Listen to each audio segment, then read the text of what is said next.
Hi friends, welcome back to my channel.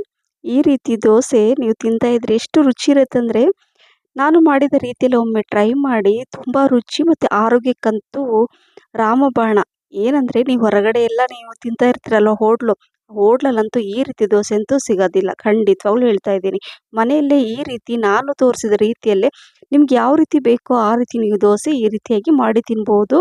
ಆರೋಗ್ಯಕರವಾದ ದೋಸೆ ತುಂಬಾ ರುಚಿಯಾಗಿರುತ್ತೆ. ಕ್ರಿಸ್ಪಿಯಾಗೂ ಮಾಡ್ಕೋಬೋದು, ಸೂಪರ್ ಸಾಫ್ಟಾಗೂ ಮಾಡ್ಕೋಬೋದು.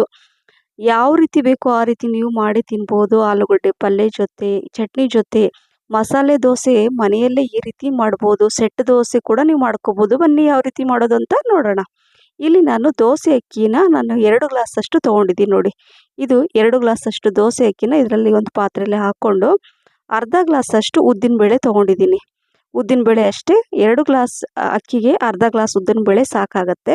ಹಾಗೆ ಒಂದು ಮುಷ್ಟಿಯಷ್ಟು ನಾನು ತೋರಿಸ್ತಾ ಇದ್ದೀನಲ್ವ, ಸೊ ಅಷ್ಟು ಕಡಲೆಬೇಳೆ, 1 ಟೀ ಸ್ಪೂನಷ್ಟು ಮೆಂತ್ಯ ಕಾಳು, ಹಾಗೆ ಮೊಸರು ದಾಲು. ಇದು ನಮ್ಮ ಆರೋಗ್ಯಕ್ಕೆ ತುಂಬಾ ಒಳ್ಳೆಯದು, ರುಚಿ ತುಂಬ ಚೆನ್ನಾಗಿರುತ್ತೆ. ಒಮ್ಮೆ ಇದನ್ನು ಹಾಕಿ ಟ್ರೈ ಮಾಡಿ. ದೋಸೆಗೆ 1 ಮುಷ್ಟಿಯಷ್ಟು ಹಾಕ್ಕೊಂಡಿದ್ದೀನಿ. ಹಾಗೆ ಹೆಸರು ಬೇಳೆ ಕೂಡ ಸೇಮ್ ನಾನು ತೋರಿಸಿದ್ದೀನಲ್ಲ, 1 ಮುಷ್ಟಿಯಷ್ಟು ಹೆಸರು ಬೇಳೆ ದೇಹಕ್ಕೆ ತಂಪು ಮತ್ತು ರುಚಿ ಚೆನ್ನಾಗಿರುತ್ತೆ. ಹಾಗೆ 1 ಮುಷ್ಟಿಯಷ್ಟು ಕಡಲೆಕಾಳು. ಇದು ಒಂದು ಸ್ಮಾಲ್ ಕಪ್ಪಲ್ಲಿ 1 ಕಪ್ಪಷ್ಟು ಮಿಲೆಟ್ ಯಾವುದಾದ್ರೂ ಹಾಕ್ಕೊಳ್ಳಿ. ಫಾಕ್ಸ್ಟೇಲ್ ಮಿಲೆಟ್, ಸೊ ನವಣೆನ ತೊಗೊಂಡಿದ್ದೀನಿ. 1 ಗ್ಲಾಸಷ್ಟು ಹಾಕ್ಕೊಂಡು ಸ್ಮಾಲ್ ಕಪ್ಪಲ್ಲಿ. ಇದು ನೋಡಿ ಎಷ್ಟೆಲ್ಲ ಬೆನಿಫಿಟ್ ಗೊತ್ತಾ. ಒಂದೊಂದು ದೋಸೆ ಅಂತೂ ತಿಂತೀರ, ಬಟ್ ಆರೋಗ್ಯಕರವಾಗಿ ದೋಸೆ ಮಾಡಿ ತಿಂದರೆ ದಿನಾ ತಿನ್ಬೋದು ಈ ರೀತಿ ಬ್ರೇಕ್ಫಾಸ್ಟಿಗೆ, ಮತ್ತು ಲಂಚ್ ಬಾಕ್ಸಿಗೆ ಕೂಡ ಮಾಡ್ಬೋದು. ಸೊ ನೋಡಿ, ಇದನ್ನೆಲ್ಲ ನೀಟಾಗಿ ಒಂದು ಟೈಮ್ ಮಿಕ್ಸ್ ಮಾಡಿ. ಈಗ ಇದನ್ನು ಒಂದು 2 ರಿಂದ 3 ಟೈಮ್ ಇದನ್ನು ನೀಟಾಗಿ ತೊಳ್ಕೊಬೇಕಾಗತ್ತೆ. ತೊಳೆದಿರೋಂಥ ನೀರನ್ನು ಒಂದು ಬೇರೆ ಪಾತ್ರೆಯಲ್ಲಿ ಹಾಕ್ಕೊಳ್ತಾ ಇದ್ದೀನಿ. ಅದನ್ನು ನಾನು ಗಿಡಗಳಿಗೆ ಹಾಕ್ಬಿಡ್ತೀನಿ ಆ ನೀರನ್ನು. ಇದನ್ನು 5 ರಿಂದ 6 ಗಂಟೆಗಳ ಕಾಲ ಇದನ್ನು ಮುಚ್ಚಿಟ್ಬಿಡ್ತೀನಿ. ಸಾಯಂಕಾಲ ಹೊತ್ತು ನಾನು 1 ಮುಷ್ಟಿಯಷ್ಟು ಅವಲಕ್ಕಿ, ಸೊ ಅವಲಕ್ಕಿನ ಈ ಥರ ನೀಟಾಗಿ 1 ಟೈಮ್ ಅಥವಾ 2 ಟೈಮ್ ತೊಳೆದ್ಬಿಟ್ಟು ಒಂದು 5 ನಿಮಿಷ ಸಾಕು ಇದನ್ನು ನೆನೆಯಲಿಕ್ಕೆ ಇಟ್ಬಿಡ್ಬೇಕಾಗತ್ತೆ. ಸೊ ಸ್ವಲ್ಪ ನೀರು ಕೂಡ ಹಾಕಿ ಇದನ್ನು ಒಂದು 5 ನಿಮಿಷ ರೆಸ್ಟ್ ಮಾಡಲಿಕ್ಕೆ ಇಡ್ತೀನಿ. ಸೊ ನೋಡಿ, ಅಕ್ಕಿ ಎಲ್ಲ ಏನು ದೋಸೆಗೆ ನಾನು ಏನೇನು ಹಾಕಿದ್ದೀನಿ ನೋಡಿದ್ರಲ್ಲ, ಅದನ್ನೆಲ್ಲ ಕರೆಕ್ಟಾಗಿದ್ದು ನೆಂದಿದೆ. ಈಗ ಒಂದು ಮಿಕ್ಸಿ ಜಾರಲ್ಲಿ ನೆಂದಿರೋದೆಲ್ಲ ಒಂದು ಹಾಕ್ಕೊಂಡು, ಎಷ್ಟು ಬೇಕೋ ಅಷ್ಟು ಮಿಕ್ಸಿ ಜಾರಲ್ಲಿ ಹಾಕ್ಕೊಂಡು ಸ್ವಲ್ಪ ನೀರು ಕೂಡ ಹಾಕ್ಕೊಳ್ತೀನಿ. ಅದಕ್ಕಿಂತ ಮುಂಚೆ ನೆನೆಸಿರುವಂತಹ ಅವಲಕ್ಕಿ ಕೂಡ ಹಾಕ್ಕೊಂಡು ಸ್ವಲ್ಪ ನೀರು ಹಾಕ್ಕೊಂಡು ಫೈನಾಗಿ ರುಬ್ಕೋಬೇಕು. ಸೊ ಈ ರೀತಿ ಬ್ಯಾಟರ್ ಮಾಡಿಕೊಂಡ್ರೆ ದೋಸೆ ತುಂಬ ಚೆನ್ನಾಗಿರುತ್ತೆ, ಹತ್ತಿ ಥರ ಇರುತ್ತೆ, ರುಚಿ ಕೂಡ ಇರುತ್ತೆ.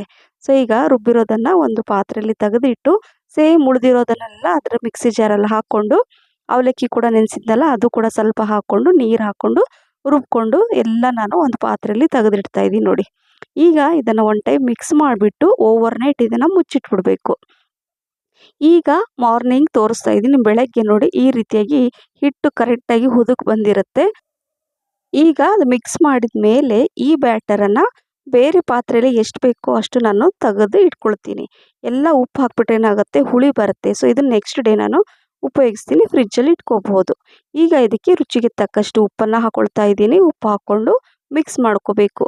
ಕುಕ್ಕಿಂಗ್ ಸೋಡಾ ಕೂಡ ಹಾಕ್ಕೊಳ್ಳೋಕ್ಕೆ ಹೋಗಬಾರ್ದು. ದೋಸೆ ತುಂಬ ಚೆನ್ನಾಗಿರುತ್ತೆ ವಿತೌಟ್ ಕುಕ್ಕಿಂಗ್ ಸೋಡಾ ನಾನು ಮಾಡ್ತಾ ಇದ್ದೀನಿ. ಹೋಟ್ಲಲ್ಲಿ ಅಥವಾ ಹೊರಗಡೆ ಎಲ್ಲ ತಿಂದಿರ್ತೀವಿ, ಅದರಲ್ಲಿ ಜಾಸ್ತಿ ಬರೀ ಕುಕ್ಕಿಂಗ್ ಸೋಡಾ ಇರುತ್ತೆ. ಸೊ ಅಷ್ಟು ಆರೋಗ್ಯಕ್ಕೆ ಒಳ್ಳೆಯದಲ್ಲ. ಸೊ ಹಾಗಾಗಿ ಇಲ್ಲಿ ನಾನು ಈ ರೀತಿಯಾಗಿ ಮಾಡ್ತಾ ಇದ್ದೀನಿ. ಈಗ ಹಂಚು ಕೂಡ ಬಿಸಿಯಾಗಿದೆ. ಇಲ್ಲಿ ನಾನು ಸೆಟ್ ದೋಸೆ ಮಾಡ್ತಾ ಇದ್ದೀನಿ. ಇಲ್ಲಿ ನೋಡಿ, ಇಡ್ಲಿ ಪುಡಿ ಅಥವಾ ಗನ್ ಪೌಡರ್, ಈ ವಿಡಿಯೋ ನಾನು ಆಲ್ರೆಡಿ ಈ ಪುಡಿದು ಶೇರ್ ಮಾಡಿದ್ದೀನಿ. ಇದ್ರ ಲಿಂಕ್ ಬೇಕಾದರೆ ಲಿಂಕ್ ಅಂತ ನೀವು ಕಮೆಂಟ್ಸ್ ಬಾಕ್ಸಲ್ಲಿ ಹಾಕಿ. ಈ ಗನ್ ಪೌಡರ್ ಈ ರೆಸಿಪಿದು ಕೂಡ ನಾನು ಕಮೆಂಟ್ಸಲ್ಲಿ ನಿಮಗೆ ಶೇರ್ ಮಾಡ್ತೀನಿ. ಸೊ ಈಗ ಇದನ್ನು 1 ನಿಮಿಷ ಇದನ್ನು ಲೋ ಅಥವಾ ಮೀಡಿಯಮ್ ಫ್ಲೇಮಲ್ಲಿ ಮುಚ್ಚಿಟ್ಬಿಟ್ಟು ಈ ರೀತಿಯಾಗಿ ನೋಡಿ, ಸ್ವಲ್ಪ ತುಪ್ಪ ಕೂಡ ಹಾಕ್ಕೊಳ್ಳಿ, ತುಂಬ ಚೆನ್ನಾಗಿರುತ್ತೆ. ಸೊ ಸೇಮ್ ಅದೇ ರೀತಿ ನಾನು ಸೆಟ್ ದೋಸೆ ಈ ಗನ್ ಪೌಡರ್ ಹಾಕಿಬಿಟ್ಟು ನಾನು ಮಾಡಿ ಇಟ್ಕೊಂಡಿದ್ದೀನಿ. ನಾನು ಯಾಕೆ ಈ ಥರ ತೋರಿಸ್ತಾ ಇದ್ದೀನಿ ಅಂದರೆ, ಈ ಬ್ಯಾಟರಲ್ಲಿ ನಿಮ್ಗೆ ಯಾವ ರೀತಿ ಬೇಕೋ ಆ ರೀತಿ ದೋಸೆ ಮಾಡ್ಕೋಬೋದು. ಈಗ ಒಂದು ಮಸಾಲೆ ದೋಸೆನ ಮಾಡ್ತಾ ಇದ್ದೀನಿ ನೋಡಿ. ಈ ರೀತಿ ಹಾಕ್ಕೊಂಡು ಆ ಗನ್ ಪೌಡರ್ ಕೂಡ, ಚಟ್ನಿ ಪುಡಿ ಅದನ್ನು ಹಾಕ್ಕೊಂಡು, ತುಪ್ಪ ಕೂಡ ನಿಮ್ಗೆ ಎಷ್ಟು ಬೇಕೋ ಅಷ್ಟು ತುಪ್ಪ ಹಾಕ್ಕೊಳ್ಳಿ. ನೋಡಿ ಎಷ್ಟು ಚೆನ್ನಾಗಿ ಕಾಣಿಸ್ತಾ ಇದೆ. ಸೇಮ್ ಹೋಟೆಲ್ ರೆಸ್ಟೋರೆಂಟಲ್ಲೆಲ್ಲ ನೀವು ತಿಂದಿರ್ತೀರಾ, ನಾನು ಹೇಳಿದೆ ಅದಕ್ಕಿಂತ ಚೆನ್ನಾಗಿರುತ್ತೆ, ಅದಕ್ಕಿಂತ ಆರೋಗ್ಯವಾಗಿರುತ್ತೆ, ರುಚಿ ಕೂಡ ಜಾಸ್ತಿ ಇರುತ್ತೆ. ಈಗ ಆಲೂಗಡ್ಡೆ ಪಲ್ಯ ಮಾಡಿ ಇಟ್ಕೊಂಡಿದ್ದೆ. ಸೊ ಅದನ್ನು ಈ ಥರ ಹಾಕಿಬಿಟ್ಟು ಈ ಥರ ಕ್ಲೋಸ್ ಮಡಚಿಬಿಡಿ. ಸೊ ಈಗ ಈ ಮಸಾಲೆ ದೋಸೆ ಕೂಡ ರೆಡಿ ಆಯಿತು. ತುಂಬ ರುಚಿಯಾದಂತಹ ಮಲ್ಟಿಗ್ರೇನ್ ಮಸಾಲೆ ದೋಸೆ ಅಂತ ಕೂಡ ಹೇಳ್ಬೋದು ಅಲ್ವಾ? ಸೊ ಹಾಗಾಗಿ ಈ ಸೆಟ್ ದೋಸೆ ಕೂಡ ರೆಡಿಯಾಗಿದೆ, ಹಾಗೆ ಮಸಾಲೆ ದೋಸೆ ಕೂಡ ರೆಡಿಯಾಗಿದೆ. ಅದರ ಜೊತೆ ಪಲ್ಯ ಮತ್ತು ಚಟ್ನಿ, ತೆಂಗಿನಕಾಯಿ ಚಟ್ನಿ ಕೂಡ ನಾನು ಮಾಡಿ ಇಟ್ಕೊಂಡಿದ್ದೀನಿ. ಸೊ ಅದನ್ನು ನಾನು ಈ ರೀತಿಯಾಗಿ ಮಾಡಿ ಕೊಟ್ಟಿದ್ದೀನಿ. ಯಾಕಂದರೆ ಕೆಲವ್ರಿಗೆ ಮನೆಯಲ್ಲಿ ಸೆಟ್ ದೋಸೆ ಇಷ್ಟಪಡ್ತಾರೆ, ಅಥವಾ ಪ್ಲೇನ್ ದೋಸೆ ಇಷ್ಟಪಡ್ತಾರೆ, ಅಥವಾ ಮಸಾಲೆ ದೋಸೆ ಇಷ್ಟಪಡ್ತಾರೆ. ಹಾಗಾಗಿ ನಾನು ನಿಮಗೆ 2 ರೀತಿಯಲ್ಲಿ ತೋರಿಸಿದ್ದೀನಿ. ನೋಡಿ ಎಷ್ಟು ಚೆನ್ನಾಗಿ ಕಾಣಿಸ್ತಾ ಇದೆ, ನೋಡಿದ ತಕ್ಷಣ ತಿನ್ನಬೇಕು ಅಂತ ಅನಿಸ್ತಾ ಇದೆಯಲ್ವಾ? ಹಾಗಾದರೆ ಇವತ್ತೇ ಟ್ರೈ ಮಾಡಿ ನೀವು ಇದನ್ನು ಮನೆಯಲ್ಲೇ ಆರೋಗ್ಯಕರವಾಗಿ ತಿಂದು ಎಂಜಾಯ್ ಮಾಡ್ಬೋದು. ಸೊ ನೋಡಿದ್ರಲ್ಲ, ಈ ರೆಸಿಪಿ ಎಷ್ಟು ಸುಂದರವಾಗಿ ಕಾಣಿಸ್ತಾ ಇದೆ ಅಲ್ವಾ? ರುಚಿ ಅಂತೂ ರಿಯಲಿ ಫ್ರೆಂಡ್ಸ್ ನೀವು ಮರೆಯೋದೇ ಇಲ್ಲ, ಮಿಸ್ ಮಾಡದೆ ಮಾಡಿ. ಈ ರೆಸಿಪಿ ಇಷ್ಟ ಆಗಿದ್ದರೆ ಲೈಕ್, ಶೇರ್, ಕಮೆಂಟ್ಸ್ ಮತ್ತು ಸಬ್ಸ್ಕ್ರೈಬ್ ಮಾಡಿ. ನಿಮ್ಮ ಫ್ರೆಂಡ್ಸ್ ಮತ್ತು ಫ್ಯಾಮಿಲಿ ಕೂಡ ಶೇರ್ ಮಾಡಿ. ಹಾಗೆ ನನ್ನ ಫೇಸ್ಬುಕ್ ಪೇಜ್ ಫಾಲೋ ಮಾಡೋದನ್ನು ಕೂಡ ಮರಿಬೇಡಿ. ಬಾಯಲ್ಲಿ ನೀರೂರಿಸುವಂತಹ ಈ ಮಸಾಲೆ ದೋಸೆ ಆಹಾ ಅದ್ಭುತವಾದ ರುಚಿ, ಮಿಸ್ ಮಾಡದೆ ಮಾಡಿ ಅಂತ ಹೇಳ್ತಾ ಮತ್ತೆ ಇನ್ನೊಂದು ಹೊಸ ರೆಸಿಪಿ ಜೊತೆ ಸಿಗ್ತೀನಿ.